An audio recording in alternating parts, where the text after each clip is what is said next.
Ħadd ma jaf min hu l-amministratur finanzjarju tal-Partit Laburista u għalhekk min hu responsabbli mill-andament finanzjarju tal-partit.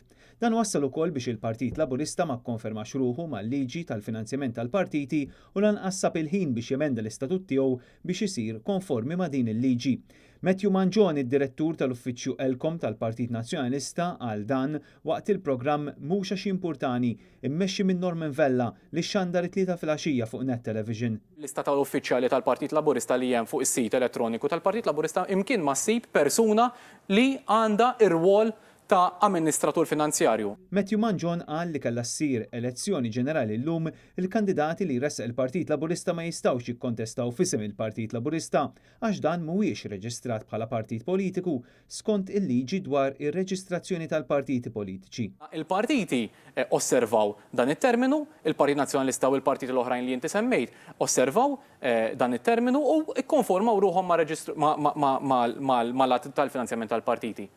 Il-Partit Laburista għandna l-ewwel Bonnici llum il-ġurnata qiegħed jiftaħar li l-partit li mar idaħħal l-ewwel l-applikazzjoni biex jirreġistra ruħu imma sal-ġurnata tal-lum għadu mhux reġistrat bħala partit. Matthew Mangion fakkar ukoll li l-Partit Laburista mhux konformi mal-liġi tal-finanzjament tal-partiti. Wieħed jistaqsi għalfejn għadda dan iż-żmien kollu u għadu ma kkonformax ruħu ma' din il-liġi illi daħħalu stess. Jiġifieri għandek partiti oħrajn, għandek partiti żgħar ukoll illi għandhom statut osservaw din il-liġi ġew reġistrati bħala partit politiku u l-Partit Laburista fil-Gvern imbirek Alla ma sabx il-ħin biex iressaq l-emendi u jikkonforma ruħu ma' liġi li daħħal fis-seħħ stess. U fakkar li fi frar u f'April tal-2016 il-Partit Laburista laqqa konferenza ġenerali u biddel l-istatut biex l-ewwel ħatar lil Ministru Konrad Mizzi bħala deputat mexxej tal-partit u wara biex jaħtar deputat mexxej wara li Konrad Mizzi kien sfurza tiħalli l-kariga wara li faqqa l-iskandlu tal-kontijiet sigreti fil-Panama. Dakinhar ma tresqux emendi biex il-Partit Laburista jkun konformi mal-liġi dwar il-finanzjament tal-partiti. Matthew Mangion qal illi dan kollu jitfa' ħafna mistoqsijiet dwar is-serjetà tal-Partit Laburista. Il-liġi dwar il-finanzjament tal-partiti tajt illi irid ikun hemm trattament ugwali tal-partiti mill-Istat imma dan mhux jiġri. Hemm numru ta' uffiċjali tal-Partit Laburista, nsemmi lil Lidia Bela pereżempju li hija segretarju eżekuttiv.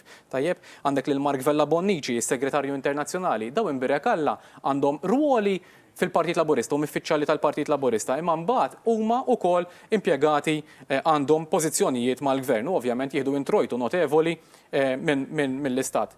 Fakkar ukoll li l-Partit Laburista għandu numru ta' proprjetajiet mikrija lilu għall-użu tiegħu mingħand il-Gvern u fl-ewwel ġranet laħal poter ċeda kawża li saret mill-Gvern preċedenti fuq is-sit tal-Australia Hall li ingħatat lill-Partit Laburista. Għalhekk il-Partit Laburista qed igawdi minn dawk il-proprjetajiet kollha tal-Istat filwaqt li l-partiti politiċi l-oħra huma jgawdu xejn minn dan. Huwa qal li għalhekk il-Partit Laburista għandu ħafna x'jispjega dwar it-trattament ugwali tal-partiti mill-Istat skont il-liġi tal-finanzjament tal-partiti.